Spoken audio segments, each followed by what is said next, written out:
چھوٹی سی قیمت۔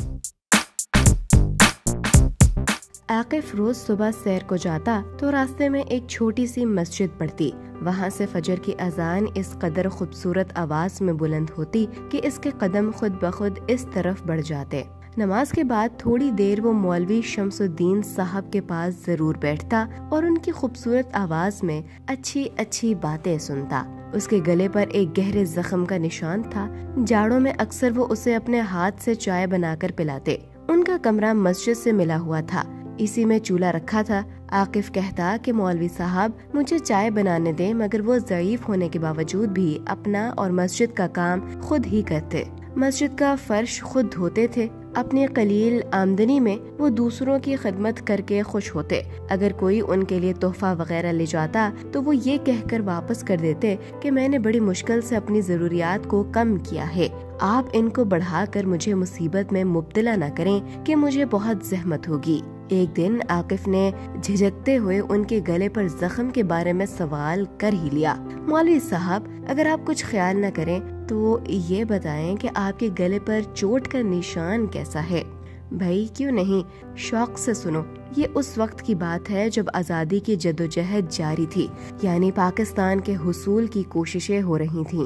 اس وقت میں 20 برس کا تھا اور میں نے BA کر لیا تھا۔ یہ سن کر عاقف کو بڑی حیرت ہوئی کہ مولوی صاحب BA کر چکے تھے۔ ان دنوں میں ہر اس کام میں آگے ہوتا جو پاکستان بننے کے سلسلے میں کیا جاتا۔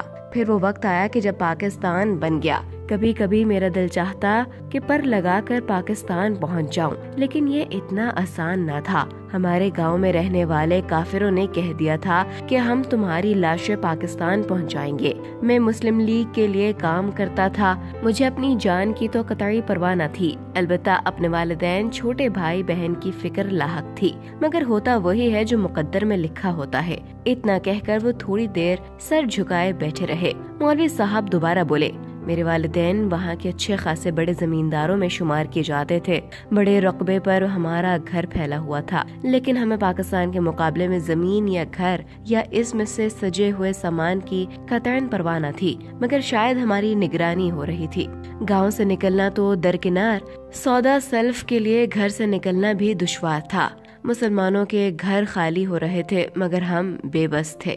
ہمارے گھر پر غنڈے باقاعدہ چکر کاٹتے رہتے، جن کے پاس چھرے اور پستول کپڑوں میں چھپے ہوتے۔ تو میں کیا سناؤں، یہ ایک لمبی داستان ہے کہ ہم کیسے نکلے۔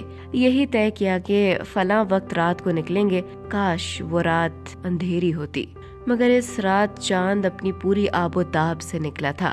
حالانکہ ہم نے حلیہ بدل لیے تھے مگر دشمن بہت ہوشیار تھا۔ اس نے پہلے تو کوئی مزاحمت نہ کی، جس سے ہمارے حوصلے بلند ہوئے اور ہم سرحد کی جانب بڑھنے لگے۔ ہمارا ایک پاؤں پاکستان کی سرحد کے اندر تھا اور ایک پاؤں باہر کہ انہوں نے اچانک حملہ کر دیا۔ پاکستان کی سرحد کے نزدیک ہی میرے والد، چھوٹے بھائی اور بہن نے دم توڑ دیا۔ میں بھی شدید زخمی ہوا۔ کافر مجھے اور والدہ کو مردہ سمجھ کر واپس چلے گئے۔ والدہ نے مرتے وقت صرف اتنا پوچھا، بیٹا یہ زمین پاکستان کی ہے؟ میرا جواب ہاں میں سن کر انہوں نے کلمہ پڑھا اور دم توڑ دیا۔ میرے گلے پر گہرا زخم آیا مگر عاقف میاں کچھ احساس نہ تھا۔